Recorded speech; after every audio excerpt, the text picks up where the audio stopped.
The Edify Show with special guests MIchael Landon Jr. and Ava Grace Cooper. And now, the host of The Edify Show, Elliott. Hi everyone, welcome to another episode of The Edify Show. Today we've got two interviews today. One with MIchael Landon Jr., but we're going to begin our first interview with Ava Grace Cooper, who plays Opal. You know, the funny thing about when you interview the kids, they grow up so fast. I mean, she doesn't look anything like this anymore. I'm so glad we got this interview. And you know, she came to Wind Calls to Heart when she was only 5 years old. So I was excited. I mean, here we are, how many years later, just to get her perspective on the whole journey. Let's take a look. Hi everybody, welcome to the show. Today we have got Ava Cooper, who plays Opal Weiss on Wind Calls to Heart. Ava, thanks for being on the program. Thank you so much. You're just, as you're looking at me with this great smile, and it's like I'm remembering all the way back to, I guess, what was season 3. Yeah. You know, and that's 8 years ago.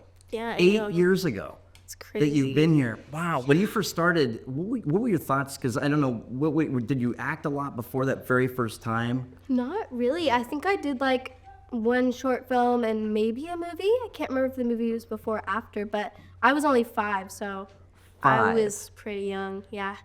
That's you know, that's baby Jack. I mean, he's 5. And then here, so we're gonna look at him. He'll be a Mountie or something, Yeah. and you'll be the new school teacher or something like that. Yeah. Wow. So you thought, I think I'll just go change my life for the next 8 years and show up. What did you think when you first got here? Do you even remember? I mean, do you have any memory? I mean, I can't remember anything when I was 5. I think, well, I was pretty nervous but really excited because it seemed so fun. And I think my mom watched the show a little bit before I came on, so she knew like everything about it. And she was like, "Oh yeah, this show is so fun. Like you'll love it." I was like, "Okay." So it was super amazing because when I got on set, as soon as I got on, everyone was so welcoming. So it was amazing. So I have to think, because I always wonder, inside I'm just a big kid, so I have to wonder, all your friends, this has just been your identity. Yeah. Since forever, this is just, this is what Ava does. Oh, is that like, this kid goes to karate camp or something, and you go to, Hope Valley, and so I would think you've probably had a lot of experiences where people have, recognized you. Yeah. And at school too? I mean, do people come up or? Not usually at school. I mean, a lot of my friends just like know I'm acting and they say stuff about it, but I've had some like outside of school experiences where people have come to me and it's really cool. You like that? Okay. Yeah. Anything like a little crazy? Yeah, like, I mean, it's interesting because it's like surprised me. I'm like, whoa, people Right. actually know me. Right. It's crazy, but. Well, I always wondered, like, if you're ever like just sitting there at a baseball game or something, or just sitting there and you're like, somebody's just looking at you and there's looking and you're like, okay, they recognize me, or they're psycho. Is it kind of like that? So then, what do you, I just like a long-term thing for you? I mean, like, hey man, I'm into this, or do you want to grow up and be an onologist or something? What's the plan? I think I'm gonna stick with acting for like a little bit until I'm like 20 maybe, or somewhere around there. But I think I want to work with like animals maybe in the future. Or like be a nurse or something that helps animals or people. Wow, so you're into medicine? Yeah. Wow, are you pretty biology and all that? Yeah, pretty good. Wow. Okay, so then who's gonna win here? Because they're vying for Ava. I know if I'm sick, I'd much rather you be a nurse than a veterinarian. Yeah. Unless I'm a sick animal. So what's gonna be the deciding line? Do you think? I feel like maybe animals. Like when I was younger, I definitely wanted to be a nurse. I was like, I had my mindset. I was like, yeah, a nurse. And I wanted to work with babies. But I think now that I'm getting older, I love animals so much. So I think that I'll probably lean towards like animals more. Yeah. Really? Okay. Would it make me cool in your eyes if I told you that we were executive producer on a movie that won this huge Humane Society award? It was all about people that own wild animals as pets. So I'm gonna give it to you if you want it. Okay, it's this guy who owns a 550-pound African lion, and it escaped, and it was attacking cars on an Ohio State freeway. It's a total trip. Yeah, you'll dig it. Cool. So that's kind of interesting. So why until 20 and then stop? Is it like to make some money for medical school, or? I think I'll just like stick with it till I'm 20 because I want to have like that life growing up of like making enough money, but also enjoying that and meeting new people, and then kind of getting used to like working. Right. And then when I get to the age, maybe a little younger, maybe like 19, 18, I will like probably stop. Right. Yeah. Well, you've been doing this since you were 5. Yeah. I mean, you've had a longer career than most people have had careers in their careers, no matter what it is. I mean, but so since you've been on the set so long, I'm so curious, what would you say was the funnest day of filming that you had? This is one of the questions I've been asking a lot of the kids. Probably on One Close to Heart, it would be, I mean, I say this a lot, it's like the jam scene. That was really The which fun. scene? The jam scene. Okay. Yeah, that was really fun because, I don't know, I love like anything working with like food like that. Like I had a chocolate scene where it smeared all over my face, Right. and they're all like so fun. Scenes like that. Right. So, yeah. Is there any kind of scene that you're like, oh man, I don't like this as much? No, not really. Not much, like the heat or cold or none of that? Maybe like, I mean, we used to film our Christmas episodes in summer, Right. so that was pretty hot. It was hard to I get through. forgot about that, right? It's kind of cool how they made the snow. Yeah. Yeah. I know. They use like crazy. salt water and, and all that.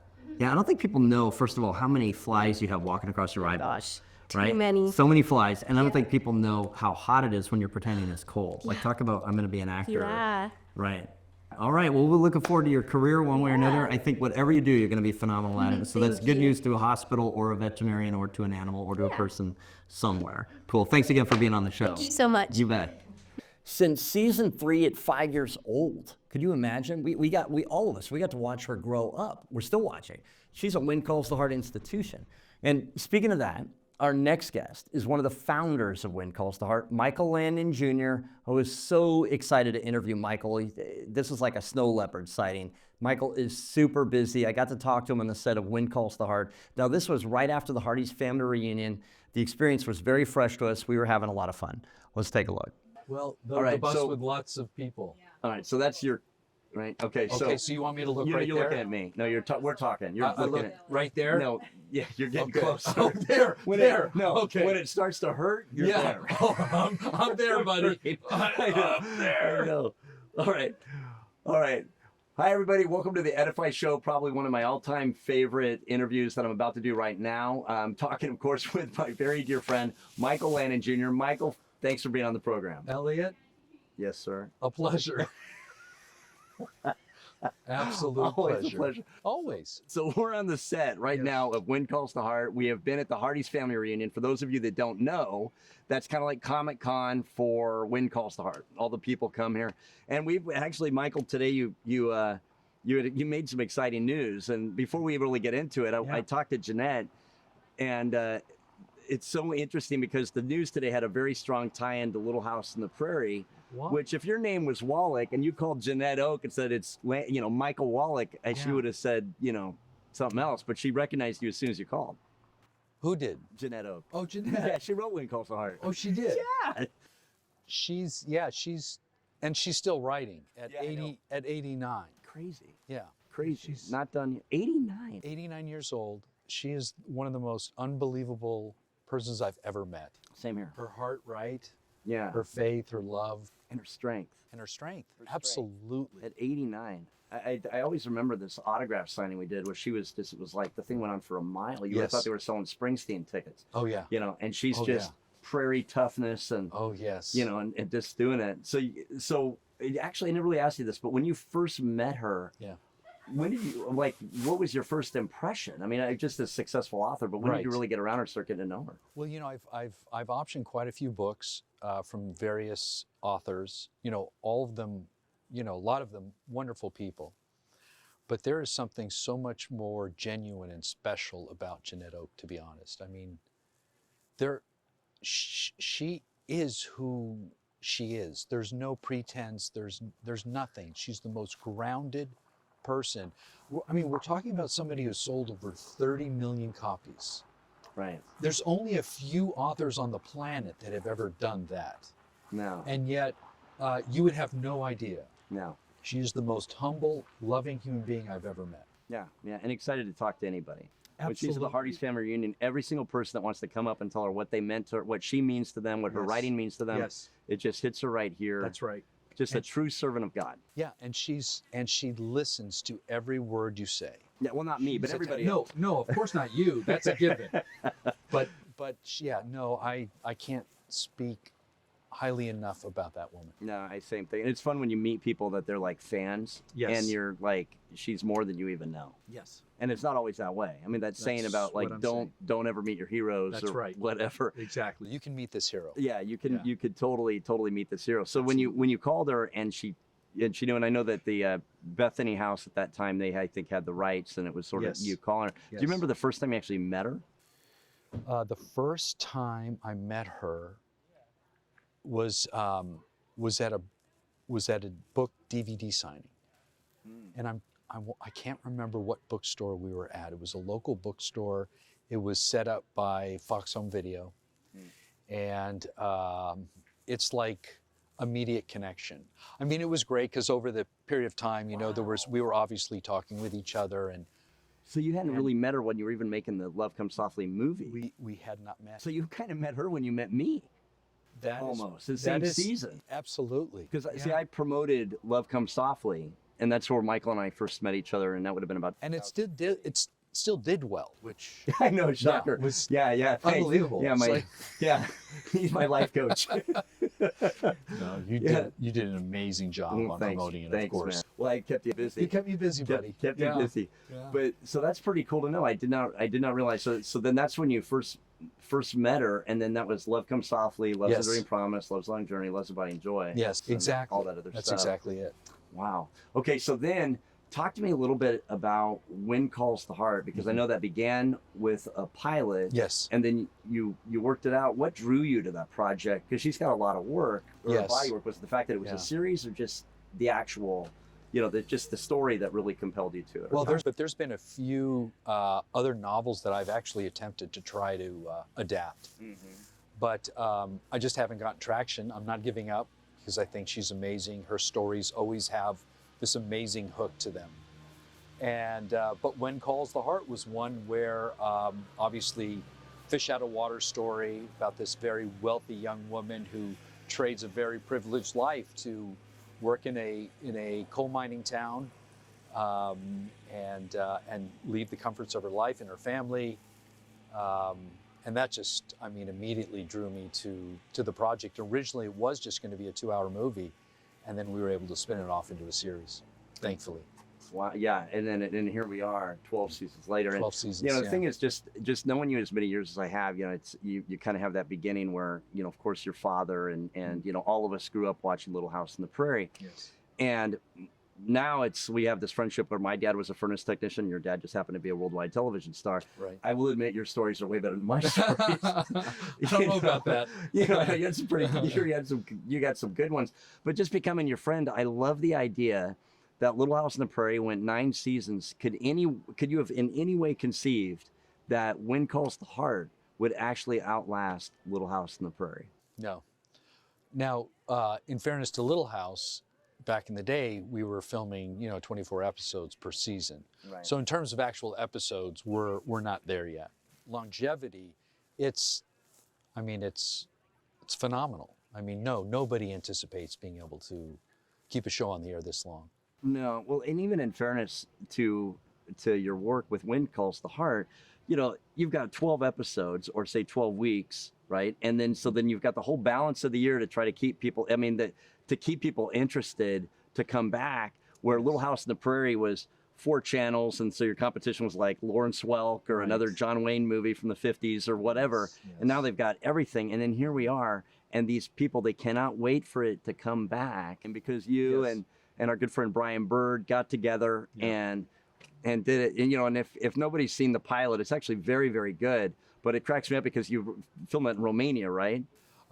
Between Alberta and Romania, yes. Yes. There's you can drive a pretty big truck through that. Yeah, that's true. That's very true, yeah. My favorite story of that, just because it comes to my mind, but was when Romania, where you're in the palace, and can you tell everybody about that? Like there was there was a protest against the president, so we were in the palace. There's a portion that's open to the public where we filmed, and then there's the private residence of the president. And we would literally have to stop filming when the protesters rounded the block and was in front of where we were filming, the interior room where we were filming. We'd have to shut down for 15 minutes and wait for them to pass around, and then then we could start rolling again. Isn't that so? Yeah, take that, Dad. Yeah, exactly. Yeah. It's a different challenge. Yeah, Dad didn't have to fill with that. So going back to Little House for a minute, so then you just went out to a reunion or something where there was, how many people were out there? What was it again? So it was the 50th anniversary of Little House on the Prairie. So 50th anniversary. Anniversary, starting in 74. Wow. And so. You're old. Oh, thank you. Thank you very, yes. 50th anniversary. 50th wow. anniversary, yeah. And so, so 50 years later, 20,000 people showed up from 27 different countries to honor the show. How'd that make you, like, wow? Well, obviously it was with the cast and my sister, who was also on Little House on the Prairie. She played Etta Plum, the teacher, for a few years. And so, basically, my sister and I, Leslie, we spent most of our time crying just because of the outpouring of love for the show and for our father. Wow. And one after another, we would hear stories on how the series touched their lives. And 50 years later, to hear these stories and it being generational, right? So everybody's passing it down, passing the experience down to their children, their grandchildren. And it was one of the most moving experiences of my life. I can totally understand. Yeah. I mean, and it's truly to have that kind of legacy, which I believe you're developing that kind of legacy right now. We just have 300 people showing up right now. Yeah. Jeanette Oak, as I understand it, the TV show began about 30 years after she started writing When Calls the Heart, actually when I think the first one was published. That sounds about right. Yeah. So here we are years Yeah. later. What's When Calls the Heart going to look like when it has that kind of life? Because in my opinion, there's no end in sight. There's so many people. There's so many people out there that might even be watching this that When Calls the Heart is their all-time favorite television show that they've never seen. Like when they see it, how many people do we meet here at this Hearties Family Reunion and they're just like so hardcore into it and they're like, yeah, I started it 6 months ago. Yeah, right. Right? No, that's the phenomenal part too. Yeah. I mean, once they watch it, and again, I've heard some beautiful stories on this trip of somebody who was in a really bad place, some really hardships that had come their way. They happened to turn on When Calls the Heart, and they literally binge watched it. Totally. And it became their North Star, their hope in their lives. And I mean, what does that? Like, it's just unbelievable. No, I mean, I'm here to tell you straight up for sure. It got some people through COVID.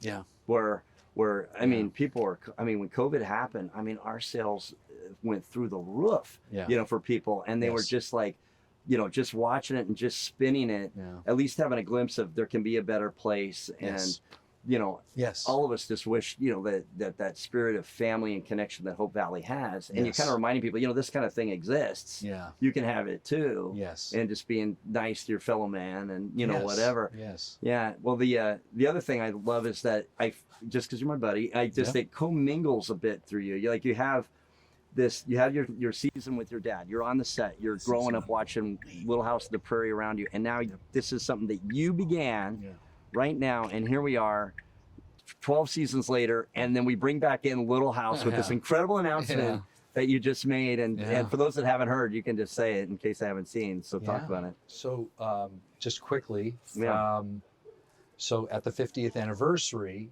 what I experienced was about 1 out of every 5 fan of Little House on the Prairie knew of When Calls the Heart.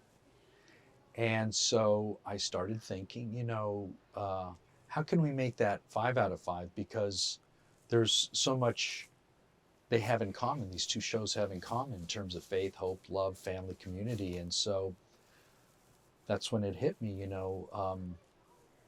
let's bring a cast member on to When Calls the Heart. So I called Melissa Gilbert and shared my thoughts, and she said yes. And as soon as she said yes, I got on a Zoom call with Hallmark and my partners and shared what, my vision for it and bringing her on the show. And it was a resounding yes. And here we are. She's appearing in season 12. It's so awesome. And it is touching, I have to say, this full circle, right, where here's my father who created this series called Little House on the Prairie. Then I had the opportunity to create a series called Wind Calls the Heart. And here we are. I mean, Melissa and I met when we were 9 years old. And now we're working on the same series. And clearly, just watching you guys on the stage, you guys are great friends and have a lot of history, and you guys have chewed some of the same dirt sort of in your childhood, and watched your dad do crazy tricks with frogs, and and everything else. And so to me, that is it's so spectacular when I'll be honest. When I saw the way the fans responded, I actually got choked up. Yeah, I did too. I just was so touched that there were that many people in that room that straight up loved her. Yes. Loved her. They went bananas. And I'm like, you're there, but I'm watching people like they're looking over, and I'm seeing them getting all emotional. Like could she have even known how much she meant to these people? And then to come there, now she gets to entertain them. It's going to be so fun to watch. I'm curious. And I didn't ask you this before, and maybe you can or can't talk about it, but what did she think? Like, did you talk to her off stage? When she saw it, she'd be like, what the heck was that? Oh, no, when she came up to the stage, she crossed, everybody's losing it. Right. And out of her mouth, she said to me, I've got goosebumps. I can't believe what's happening. So she felt the love of the Hearties, the love of the show, the love for her, just overwhelmed her. Yeah, I can honestly say I don't think I've been more excited for a single season of Wind Calls the Heart, and here we are at an even dozen of what's going to happen. Can't wait. Mike, thanks so much for being on the program. Always a pleasure, Elliott. Thank you, my friend. All right, you guys, if you want to find out more about Wind Calls the Heart and, Michael Landon Jr., all the things going to him, we're always communicating with the Hearties. You can register for our newsletter at hearties.com, and we'll see you next time on The Edify Show. Was that work? Oh, you didn't roll. You didn't roll? Yeah. Okay, good. Okay, Good. Because there were some things that he did that just really was wrong. Really wrong. And that concludes this episode of The Edify Show. Thanks to Ava and Michael for spending that time with me. We have a great one next week, you guys. Jeanette Oak. When you watch this Canadian show that's made in Canada, it all began with the work of this extraordinary Canadian author. You're not going to want to miss it. And until then, we'll see you right here on The Edify Show. Tune in next week for Hearty TV Tuesday. Elliott will be interviewing best-selling author Jeanette Oak on the set of Wind Calls the Heart. Don't forget to like and subscribe on our YouTube page. And never miss a thing when you register at Hearties.com, where people around the world are coming together to support inspiring entertainment. And we'll see you next week on The Edify Show.